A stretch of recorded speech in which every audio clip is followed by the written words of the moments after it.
পাঠশালা আজি তোমালোকৰ দশম শ্ৰেণীৰ যিটো সমাজ বিজ্ঞানৰ অৰ্থনীতি বিজ্ঞানৰ যিটো প্ৰথম অধ্যায় আছে মুদ্ৰা আৰু বেংক ব্যৱস্থা সেই চেপ্টাৰটোৰ তোমালোকৰ অনুশীলনী কুৱেশ্যনৰ লগতে মই তোমালোকৰ কাৰণে ইম্পৰ্টেণ্ট কুৱেশ্যন ডিছকাছ কৰি দিম এইটো চেপ্টাৰৰ গতিকে তোমালোকে ভিডিঅ'টো প্ৰথমৰ পৰা শেষলৈ চাই থাকা চ' প্ৰথমে আমি কি কৰিম যিখিনি অনুশীলনী কুৱেশ্যন আছে সেইখিনি কৰি লওঁ ইয়াৰ পিছত আমি ভিতৰৰ যিখিনি তোমালোকৰ কাৰণে ধুনীয়াকৈ মই MCQখিনি দেখুৱাই দিম এতিয়া চোৱা অনুশীলনী কুৱেশ্যনখিনি প্ৰথমে আমি ডিছকাছ কৰি লওঁ চোৱা অনুশীলনীৰ প্ৰথম কুৱেশ্যন কি আছে যে অতি চমু উত্তৰৰ প্ৰশ্নৰ প্ৰথম কুৱেশ্যন আছে যে বিনিময় মুদ্ৰা বিনিময় প্ৰথা কি চোৱা প্ৰথম কুৱেশ্যন কি আছে যে বিনিময় প্ৰথা কি উত্তৰ সামগ্ৰীৰ বিপৰীতে সামগ্ৰীৰ প্ৰত্যক্ষ বিনিময়ে হ'ল বিনিময় প্ৰথা দুই চোৱা যে মুদ্ৰা কি উত্তৰ সামগ্ৰীৰ মূল্যৰ মাপকাঠি আৰু মূল্যৰ ভাণ্ডাৰ হিচাপে কাৰ্য সম্পাদন কৰা যিকোনো সামগ্ৰীয়ে হ'ল মুদ্ৰা এটা চোৱা তিনি নম্বৰ কি দিয়া আছে যে মুদ্ৰাৰ এটা মুখ্য কাৰ্য উল্লেখ কৰা উত্তৰ মুদ্ৰা হৈছে বিনিময়ৰ মাধ্যম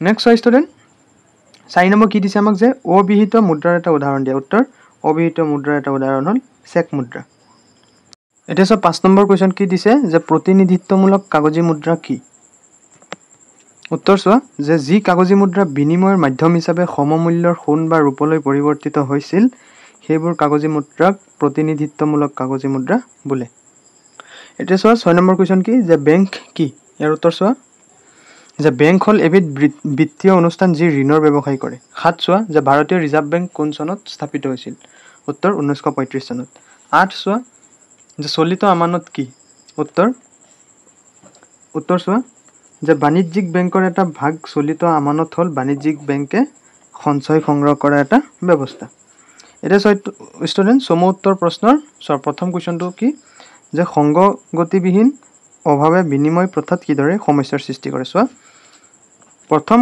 কয় ধান উৎপাদন কৰিছে আৰু কৰ কুঁহিয়াৰৰ প্ৰয়োজন হৈছে দ্বিতীয়তে ক্ষয় কুঁহিয়াৰ উৎপাদন কৰিছে খৰ ধানৰ প্ৰয়োজন হৈছে দুয়োৰে অভাৱৰ সংগতি থকা বাবে দুয়োৰে মাজত বিনিময় সম্ভৱ হৈছে ধৰি লোৱা খৰ ধানৰ প্ৰয়োজন হোৱা নাই ক্ষয় মাছহে বিচাৰিছে তেনে অৱস্থাত ক আৰু খৰ মাজত বিনিময় হ'ব নোৱাৰে হয়নে এতিয়া চোৱা 2 নম্বৰ কি দিছে যে মূল্যৰ ভাণ্ডাৰ বুলিলে কি বুজা উত্তৰ মূল্য বুলিলে সা সামগ্ৰীৰ মূল্য বুজিব লাগিব সামগ্ৰীবোৰ বেছি দিন নিটিকে মাছ গাখীৰ কণী ইত্যাদি বেছি দিন সাঁচি ৰাখিব নোৱাৰি বেছি দিন সাঁচি থলে সেইবোৰ নষ্ট হৈ যাব বিনিময় প্ৰথাত মূল্যৰ ৰূপত সামগ্ৰীৰ ভাণ্ডাৰ সঞ্চয় কৰিব লাগিব আনহাতে সামগ্ৰীৰ ভাণ্ডাৰ সঞ্চয় কৰি ৰখাটো সুবিধাজনক নহয় এটা চোৱা 3 নম্বৰ কুৱেশ্যনটো যে মুদ্ৰাৰ কোনটো বৈশিষ্ট্য সবাতোকৈ গুৰুত্বপূৰ্ণ আৰু কিয় উত্তৰ মুদ্ৰাৰ সাধাৰণ গ্ৰহণযোগ্যতা থাকিব লাগিব নহ'লে মুদ্ৰা বিনিময়ৰ মাধ্যম হ'ব নোৱাৰে মুদ্ৰাৰ বৈশিষ্ট্যসমূহৰ ভিতৰত এইটোৱেই সবাতোকৈ গুৰুত্বপূৰ্ণ বৈশিষ্ট্য বিনিময়ৰ মাধ্যম হিচাপে সাধাৰণ গ্ৰহণযোগ্যতা মুদ্ৰা এবিধ সামগ্ৰী যাৰ সহায়ত সকলো বস্তু আৰু সেৱা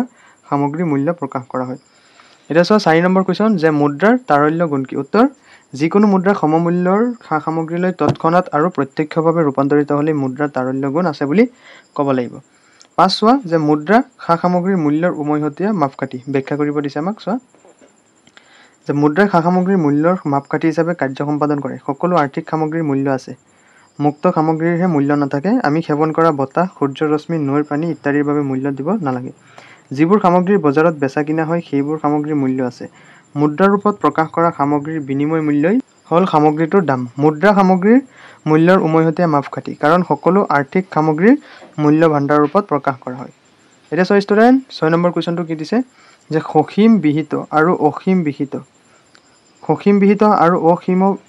বিহিত মুদ্ৰাৰ পাৰ্থক্য হয়নে সসীম উদাহৰণ কি কাগজী ধাতু আৰু অসীম কি চেক মুদ্ৰা যিটো এতিয়া চোৱা উত্তৰ ইয়াৰ চোৱা যি মুদ্ৰাৰ গ্ৰহণযোগ্যতা বিধিসন্মত সেই মুদ্ৰাই হ'ল বিহিত মুদ্ৰা যি বিহিত মুদ্ৰাৰ সহায়ত সীমিত মূল্যৰ লেনদেনহে সম্পন্ন কৰিব পাৰি সেই মুদ্ৰা সসীম বিহিত মুদ্ৰা হ'ব এই মুদ্ৰা নাথাকিলে কিছুমান লেনদেনৰ ক্ষেত্ৰত আহুকালে দেখা দিব অধিক মূল্যৰ মুদ্ৰাৰ অসীম বিহিত মুদ্ৰা এই ক্ষেত্ৰত অসীম বিহিত মুদ্ৰা হ'ব পাৰে এতিয়া চোৱা 7 নম্বৰ যিটো কুৱেশ্যন সেইটো চোৱা যে আঞ্চলিক গ্ৰাম্য বেংকে কি কাৰ্য সম্পাদন কৰে উত্তৰ এক কি কৰে যে বেপাৰী হয়নে মহাজনসকলৰ পৰা অত্যাধিক সুদ দি ঋণ লোৱা গাঁওবাসীলৈ অতি কম সুদৰ হাৰত ঋণ প্ৰদান কৰি দুখীয়া গাঁওবাসীক সকাহ দিয়া আৰু 2 নম্বৰ কি যে গ্ৰাম্য সঞ্চয় সংগ্ৰহ কৰি বিভিন্ন উৎপাদনমূলক কাৰ্যত সেই সঞ্চয় ব্যয় কৰা আৰু ভাৰতবৰ্ষত বৰ্তমান 2014 চন কি 57টা আঞ্চলিক গ্ৰাম্য বেংক কাৰ্যকৰী হৈ আছে এতিয়া চোৱা 8 নম্বৰ কুৱেশ্যন আমাক কি দিছে যে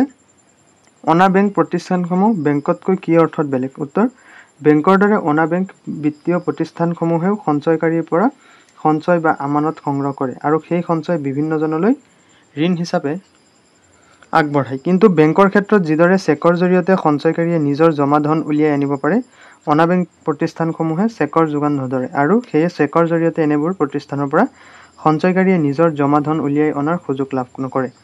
তদুপৰি বেংকৰ ক্ষেত্ৰত জমাকাৰীৰ সঞ্চয় বীমা আঁচনি থাকে, কিন্তু অনা বেংক প্ৰতিষ্ঠানসমূহত এনে ব্যৱস্থা নাথাকে।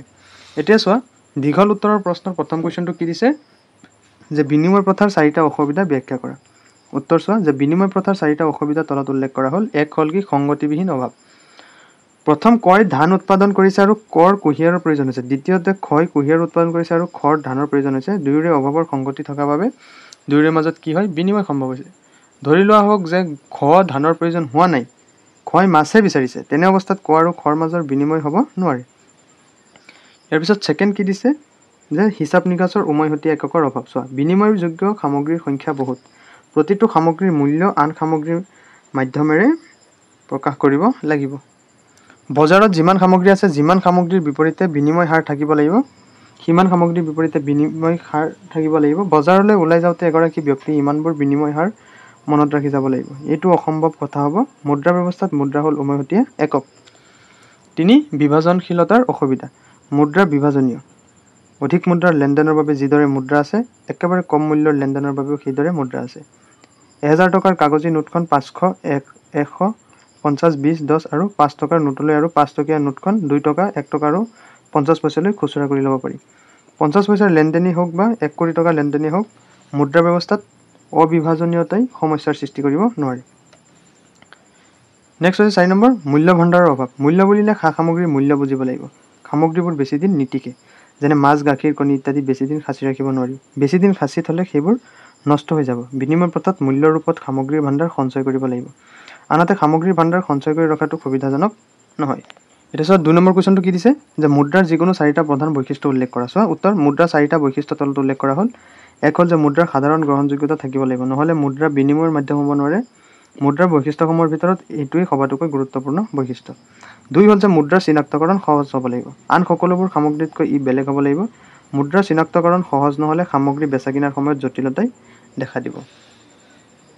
নেক্সট 3 নম্বৰ পইণ্টটো যে মুদ্ৰা সহজে নষ্ট হৈ যোৱা সা সামগ্ৰী হ'ব নোৱাৰে, যেনে মাছ, কণী ইত্যাদি কোনোটোৱেই মুদ্ৰা হ'ব নোৱাৰে, কাৰণ এইবোৰ সামগ্ৰী বেছিদিন নিটিকে। মুদ্ৰা সঞ্চয়ৰ ভাণ্ডাৰ হ'ব লাগিব। ভাণ্ডাৰ হ'ব লাগিলে কি, মুদ্ৰা বেছি দিনলৈ টিকিব লাগিব। 4 যে মুদ্ৰাৰ তাৰল্য গুণ থাকিব লাগিব। যিকোনো মুদ্ৰা সমমূল্যৰ সা সামগ্ৰীলৈ তৎক্ষণাত আৰু প্ৰত্যক্ষভাৱে ৰূপান্তৰিত হ'লে মুদ্ৰাৰ তাৰল্য গুণ আছে বুলি ক'ব পাৰি। নেক্সট কুৱেশ্যন 3 নম্বৰ কুৱেশ্যনটো আমাক কি দিছা যে মুদ্ৰাই সম্পাদন কৰা 4টা প্ৰধান কাৰ্য ব্যাখ্যা কৰা। উত্তৰ, মুদ্ৰা হৈছে বিনিময়ৰ মাধ্যম। বিনিময় প্ৰথাত সামগ্ৰীৰ বিপৰীতে সামগ্ৰীৰ প্ৰত্যক্ষ বিনিময় হৈছিল। মুদ্ৰা ব্যৱস্থাত সামগ্ৰীৰ পৰিৱৰ্তে সামগ্ৰীৰ পৰোক্ষ বিনিময় হয়। যি মুদ্ৰাৰ বিনিময়ৰ মাধ্যম হিচাপে কাৰ্য সম্পাদন কৰিব নোৱাৰে, সি মুদ্ৰা হ'ব নোৱাৰে। 2 নম্বৰ পইণ্ট কি যে মুদ্ৰাই সা সামগ্ৰীৰ মূল্যৰ মাপকাঠি হিচাপে কাৰ্য সম্পাদন কৰে। সকলো আৰ্থিক সামগ্ৰীৰ মূল্য আছে, মুক্ত সামগ্ৰীৰহে মূল্য নাথাকে। আমি সেৱন কৰা বতাহ, সূৰ্যৰ ৰশ্মি, নৈৰ পানী ইত্যাদিৰ বাবে মূল্য দিব নালাগে। যিবোৰ সামগ্ৰী বজাৰত বেচা কিনা হয়, সেইবোৰ সামগ্ৰীৰ মূল্য আছে। নেক্সট চোৱা, কি দিছে যে মুদ্ৰাই স্থগিত দেনা পাওনাৰ মানদণ্ড হিচাপে কাৰ্য সম্পাদন কৰে। কিছুমান সামগ্ৰী আৰু পৰিসম্পদ বেচা কিনাৰ সময়ত দামটো লগে লগে পৰিশোধ কৰা নহয়। ঋণৰ ক্ষেত্ৰতো ঋণ লওঁতাই ঋণদাতাক ঋণ পৰিশোধ কৰোঁতে সময় লয়। 4 নম্বৰ পইণ্ট যে মুদ্ৰাই মূল্যৰ ভাণ্ডাৰ হিচাপে কাৰ্য সম্পাদন কৰিব লাগে। সামগ্ৰী সঞ্চয় কৰি ৰাখিব নোৱাৰি, যেনে সামগ্ৰীবোৰ সোনকালে নষ্ট হৈ যায়, কিন্তু বিনিময় প্ৰথাত সেই সঞ্চয়ৰ ভাণ্ডাৰ নাছিল। মুদ্ৰা ব্যৱস্থাত মুদ্ৰা সঞ্চয় কৰি ৰাখিব পাৰি, কিন্তু সঞ্চিত মুদ্ৰাৰ প্ৰয়োজন অনুসৰি সামগ্ৰী ক্ৰয় কৰোঁতে ব্যৱহাৰ কৰিব পাৰি। নেক্সট আমাৰ কুৱেশ্যনটো কি দিছে যে চেক এখন মুদ্ৰা হয়নে? তোমাৰ উত্তৰৰ সাপেক্ষে যুক্তি দৰ্শাও। চোৱা ইয়াৰ উত্তৰ, প্ৰকৃততে চেকখন এখন মুদ্ৰা নহয়, কাৰণ চেক এখন গ্ৰহণ কৰা নকৰাটো লওঁতাজনৰ ওপৰতহে নিৰ্ভৰ কৰে। অৰ্থাৎ চেক একোখনৰ সাধাৰণ গ্ৰহণযোগ্যতা নাথাকে। বৰ্তমান যুগত বিভিন্ন লেনদেনৰ ক্ষেত্ৰত চেকৰ বহুল ব্যৱহাৰ দেখা যায়, কিন্তু তথাপিও চেক মুদ্ৰাৰ কি আছে, প্ৰকৃত মুদ্ৰা নহয়। উদাহৰণস্বৰূপে আমি বজাৰত 200 টকাৰ কোনো বস্তু ক্ৰয় কৰিব পাৰি। আমি দোকানীজনক 200 টকাৰ চেক এখন লিখি দিলে দোকানীজনে সেয়া গ্ৰহণ নকৰিব পাৰে বা কৰিবও পাৰে। যদিও নকৰে, দোকানীজনক আমি কাঠগড়ালৈ নিব নোৱাৰিম, কাৰণ চেকখন বিহিত মুদ্ৰা নহয়, হয়নে? ইয়াক কি বুলি কোৱা হয়? ধনাদেশ বা নিকট মুদ্ৰা বুলি কোৱা হয়। নেক্সট 5 নম্বৰ কুৱেশ্যন কি দিছে যে মুদ্ৰাই সৃষ্টি কৰিব পৰা 4টা প্ৰধান অসুবিধা ব্যাখ্যা কৰা। উত্তৰ, যে মুদ্ৰাৰ সৃষ্টি কৰিব পৰা চাৰিটা প্ৰধান অসুবিধা ব্যাখ্যা কৰা হ'ল। এক কি মুদ্ৰাৰ মূল্যৰ স্থিৰতা নাথাকিলে কেতবোৰ জটিল সমস্যাৰ সৃষ্টি হয়। মুদ্ৰাৰ মূল্য অবিৰামভাৱে হ্ৰাস পালে কমি গ'লে কি হয়, ৰাইজৰ অসুবিধা হয়, কাৰণ একেখিনি সামগ্ৰী কিনিবলৈ ক্ৰমাৎ অধিক ব্যয় কৰিবলগীয়া হয়। বিশেষকৈ সীমিত আয়ৰ লোকসকল আৰ্থিকভাৱে জুৰুলা হয়। ঠিক সেইদৰে সামগ্ৰীৰ মূল্য অতিপাত কমি গ'লে, অৰ্থাৎ মুদ্ৰাৰ মূল্য বৃদ্ধি হ'লে উৎপাদনকাৰীয়ে লোকচান ভৰিবলগীয়া হয়, আৰু উৎপাদন হ্ৰাস হ'লে কি হয়, নিবনুৱাৰ সৃষ্টি হয়। নেক্সট, মুদ্ৰাৰ অৰ্থনৈতিক সম্পদ আৰু আয় একত্ৰীকৰণৰ এবিধ আহিলা হ'ব পাৰে। নেক্সট 2 নম্বৰ পইণ্ট, যে মুদ্ৰা অৰ্থনৈতিক সম্পদ আৰু আয় একত্ৰীকৰণৰ এবিধ আহিলা হ'ব পাৰে। মুদ্ৰা সৰ্বস্ব অৰ্থনীতিত মুদ্ৰা অৰ্থনৈতিক ক্ষমতা আহৰণৰ উপায় হৈ পৰে। ই সামাজিক বৈষম্য সৃষ্টি কৰে। মুদ্ৰাৰ প্ৰতি থকা দুৰ্বলতাই সামাজিক মূল্যবোধ অৱক্ষয়ৰ কাৰণ হ'ব পাৰে। দুৰ্নীতি, অনিয়ম, অবিচাৰৰ গুৰিতেই হ'ল মুদ্ৰা বুলি অত্যুক্তি কৰা নহ'ব। নেক্সট, মুদ্ৰাৰ পৰা ক'লা মুদ্ৰাৰ সৃষ্টি হয়। ক'লা মুদ্ৰাৰ অৰ্থনৈতিক অপৰাধ যেনে আয়কৰ ফাঁকিৰ সৈতে জড়িত। এনেবোৰ অপৰাধৰ ফলত চৰকাৰে ৰাজহ হেৰুৱাব লগা হয়। নেক্সট 6 নম্বৰ কুৱেশ্যন, যে কেন্দ্ৰীয় বেংকৰ চাৰিটা প্ৰধান কাৰ্য ব্যাখ্যা কৰা। উত্তৰ, কেন্দ্ৰীয় বেংকৰ চাৰিটা প্ৰধান কাৰ্য উল্লেখ কৰা হ'ল। এক কি, যে কেন্দ্ৰীয় বেংকে কাগজী মুদ্ৰা ছপা কৰে। কেন্দ্ৰীয় বেংকৰ এইটো একচেটিয়া অধিকাৰ, বাকী কোনো বেংকৰ এই অধিকাৰটো নাই।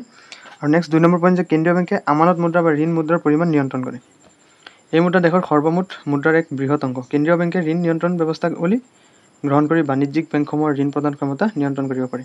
নেক্সট 3 নম্বৰ পইণ্ট, যে কেন্দ্ৰীয় বেংকে বেংকসমূহৰ বেংক হিচাপে কাৰ্য সম্পাদন কৰিব লাগে। গোটেইবোৰ বেংকৰ হিচাপ নিকাচ কেন্দ্ৰীয় বেংকে পৰীক্ষা কৰে।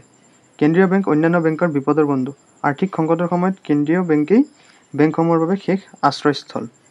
নেক্সট 4 নম্বৰ পইণ্ট, যে কেন্দ্ৰীয় বেংকৰ অন্যান্য কাৰ্যাৱলীৰ ভিতৰত আছে সময়ে সময়ে দেশৰ আৰ্থিক পৰিস্থিতিৰ খতিয়ান দাঙি ধৰা, সমবায় বেংক আৰু অন্যান্য বিত্তীয় অনুষ্ঠানসমূহলৈ ঋণৰ যোগান ধৰা আৰু ছাত্ৰ ছাত্ৰীসকললৈ ঋণৰ যোগান ধৰা, কল্যাণমূলক আঁচনিৰ বাবে বৰঙণি আগবঢ়োৱা ইত্যাদি।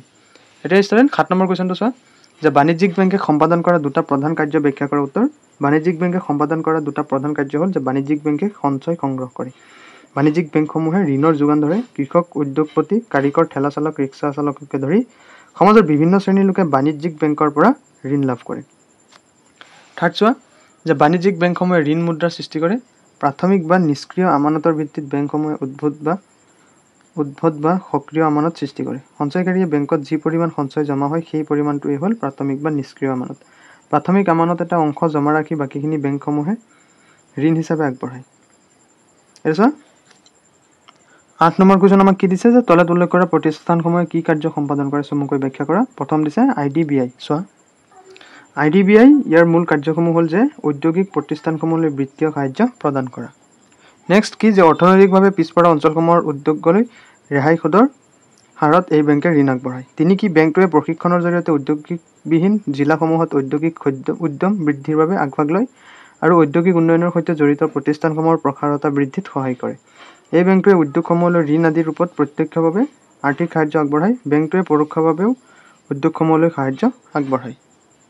এতিয়া চোৱা 8 খ, যে আঞ্চলিক গ্ৰাম্য বেংক। উত্তৰ, এই বেংকে সম্পাদন কৰা মূল কাম দুটা হ'ল বেপাৰী মহাজনসকলৰ পৰা অত্যধিক সুদ দি ঋণ লোৱা গাঁওবাসীলৈ অতি কম সুদৰ হাৰত ঋণ প্ৰদান কৰি দুখীয়া গাঁওবাসীক সকাহ দিয়া আৰু গ্ৰাম্য সঞ্চয় সংগ্ৰহ কৰি বিভিন্ন উৎপাদনমূলক কাৰ্যত সেই সঞ্চয় ব্যয় কৰা। ভাৰতবৰ্ষত বৰ্তমান 57টা আঞ্চলিক গ্ৰাম্য বেংক কাৰ্যকৰী হৈ আছে। নেক্সট চোৱা, গ কি আছে, কৃষি আৰু গ্ৰাম্য উন্নয়নৰ ৰাষ্ট্ৰীয় বেংক। এইটো এইখিনি লিখিবা, যে গাঁও অঞ্চলত যিমানবোৰ অনুষ্ঠান বিনিয়োগ আৰু উৎপাদনৰ সৈতে জড়িত হৈ আছে সেই আটাইবোৰ শীৰ্ষ বিত্ত যোগানকাৰী প্ৰতিষ্ঠান হ'ল নাবাৰ্ড। ঋণ প্ৰদান প্ৰক্ৰিয়া, আঁচনিৰ পুনৰীক্ষণ আৰু পৰ্যালোচনা, প্ৰশিক্ষণ আদিৰ সুদৃঢ়কৰণ কল্পে নাবাৰ্ডে ব্যৱস্থা গ্ৰহণ কৰে। আৰু সকলোবোৰ বিত্তীয় প্ৰতিষ্ঠান ভাৰত চৰকাৰ, ৰাজ্য চৰকাৰ আৰু ৰিজাৰ্ভ বেংক ইত্যাদিৰ সৈতে নাবাৰ্ডে সমন্বয় ৰক্ষা কৰে। ঘ কি, যে ভাৰতীয় ক্ষুদ্ৰ উদ্যোগ উন্নয়ন বেংক। চোৱা, যে ক্ষুদ্ৰ উদ্যোগসমূহৰ বাবে উন্নত প্ৰযুক্তিবিদ্যা আৰু আধুনিকৰণৰ ব্যৱস্থা কৰা। ইয়াৰ উপৰি 2 নম্বৰ পইণ্ট কি, ক্ষুদ্ৰ উদ্যোগ খণ্ডত উৎপাদিত সামগ্ৰীৰ বাবে বজাৰৰ সুবিধা কৰি দিয়া।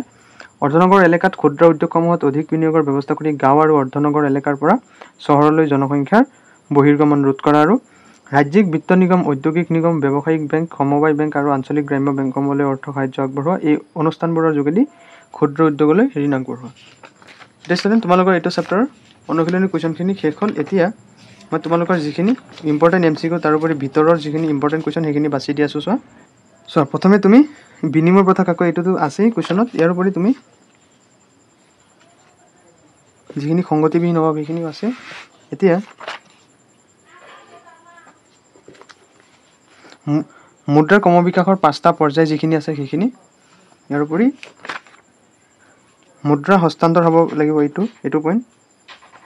আৰু মুদ্ৰাৰ কাৰ্য কেইটা গৌণ কাৰ্য আৰু এটা হ'ল কি বাকী হয়নে মুদ্ৰাৰ প্ৰথম দুটা কাৰ্যক মুখ্য আৰু বাকী দুটা কাৰ্যক গৌণ এইটো ইম্পৰ্টেণ্ট ইয়াৰ পিছত ধাতুগত মুদ্ৰা সোণ বা ৰূপৰ গ্ৰহণযোগ্যতা আছে এই দুইবিধ ধাতু বেলেগ বেলেগ বা একেলগে বিনিময়ৰ মাধ্যম হিচাপে ধাতুগত মুদ্ৰাৰ প্ৰচলন হয় নেক্সট বিহিত মুদ্ৰা যি মুদ্ৰাৰ গ্ৰহণযোগ্য বিধিসন্মত সেই মুদ্ৰা কি বিহিত মুদ্ৰা ইয়াৰোপৰি আদেশী মুদ্ৰাসমূহ কি যে চৰকাৰী আদেশৰ ভিত্তিত যি মুদ্ৰা বিনিময়ৰ মাধ্যম হিচাপে গ্ৰহণ কৰা হয় সেই মুদ্ৰাই হ'ব আদেশী মুদ্ৰা আৰু প্ৰতীক মুদ্ৰা যি মুদ্ৰাৰ প্ৰদৰ্শিত মূল্য বা খোদিত মুদ্ৰা বা লিখিত মুদ্ৰা মূল্য ইয়াৰ অন্তৰ্নিহিত মূল্য বা ধাতুগত মূল্যতকৈ অধিক সেই মুদ্ৰাই হ'ব কি প্ৰতীক মুদ্ৰা নেক্সট